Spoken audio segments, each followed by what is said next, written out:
Today, we have two main news for you. The General Staff of Ukraine's Armed Forces has posted a new video on Facebook, showing Ukrainian gunners of the 59th Separate Motorized Infantry Brigade named after Yakov Hanswick destroyed military equipment of the Russian troops in the south of Ukraine.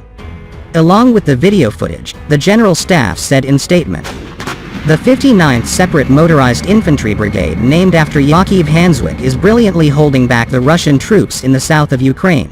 The soldiers destroy enemy's military equipment and manpower every day."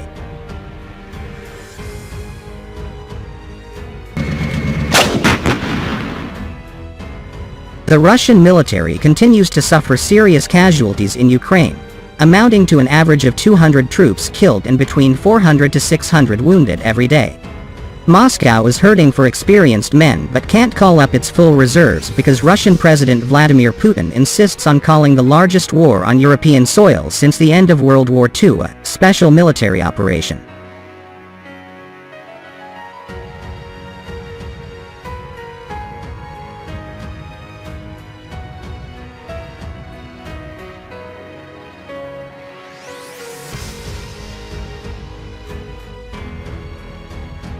The Ukrainian Ministry of Defense claimed that as of Tuesday, Ukrainian forces have killed approximately 36,350 Russian troops, and wounded approximately thrice that number, destroyed 217 fighter, attack, and transport jets, 187 attack and transport helicopters, 1,594 tanks, 806 artillery pieces, 3,772 armored personnel carriers, 247 multiple launch rocket systems, MLRS, 15 boats and cutters, 2,634 vehicles and fuel tanks, 105 anti-aircraft batteries, 660 tactical unmanned aerial systems, 65 special equipment platforms, such as bridging vehicles, and 4 mobile Iskander ballistic missile systems, and 144 cruise missiles shot down by the Ukrainian air defenses.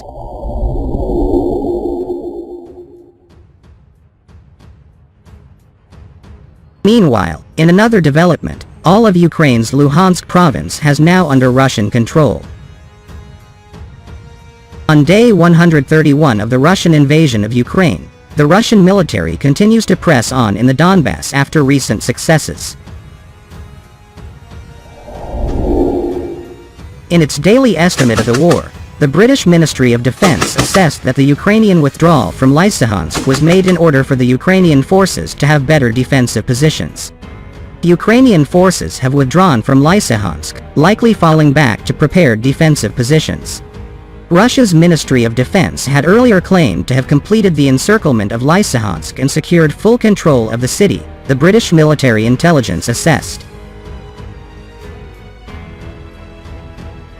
In its daily estimate of the war, the British Ministry of Defense focused on the situation in the Donbas and the recent Russian successes there. In just over a week, the Russian military captured Severodonetsk and Lysychansk, the last two major urban centers in the Luhansk province. In a sense, everything began in the Luhansk and neighboring Donetsk provinces, part of which have been under Russian control since 2014. Pro-Russian Ukrainians live in large parts of the two provinces, and when the Russian military invaded and annexed Crimea, they tried to secede. Russia's relatively rapid capture of Lysychansk extends its control across virtually all of the territory of Luhansk Oblast, allowing it to claim substantive progress against the policy objective it presented as the immediate purpose of the war, namely, liberating the Donbas, the British military intelligence assessed.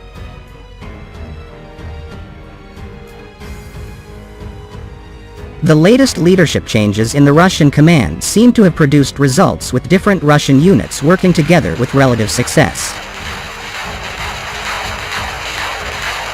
Unlike in previous phases of the war, Russia has probably achieved reasonably effective coordination between at least two groupings of forces, the central grouping likely commanded by General Colonel Alexander Lapin and the southern grouping probably under the recently appointed General Sergei Surovikin.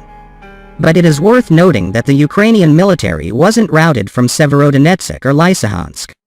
Indeed, in the two cities, the Russians won because the Ukrainians chose to tactically withdraw and fight from better defended positions.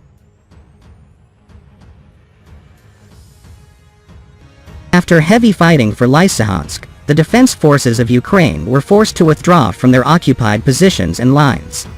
In the face of Russian occupation troops' multiple advantage in artillery, aviation, active basefire systems, ammunition and personnel, continuing the city's defense would lead to fatal consequences.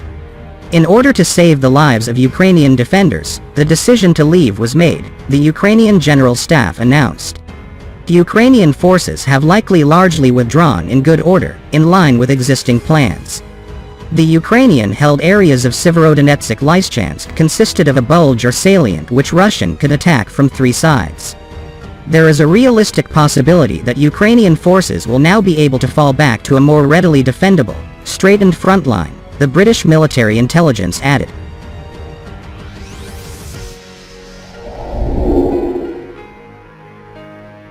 However, the Russian military will continue to employ its new tactics in Donetsk as well, given the relative success they have had in Luhansk.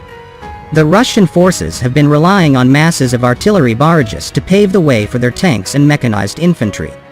Indeed, the recent Russian successes are mainly because Russian artillery pieces have been pounding the Ukrainian positions so hard that the defenders are destroyed or forced back. The battle for the Donbas has been characterized by slow rates of advance and Russia's massed employment of artillery, leveling towns and cities in the process. The fighting in Donetsk Oblast will almost certainly continue in this manner, the British Ministry of Defense assessed. We just gotta keep on fighting. Unfortunately, steel will and patriotism are not enough for success, material and technical resources are needed. Defenders of Luhansk region and other regions of our country heroically perform their civil and military duties. We will come back and win for sure, the Ukrainian General Staff said in statement, quoted by 1945.com.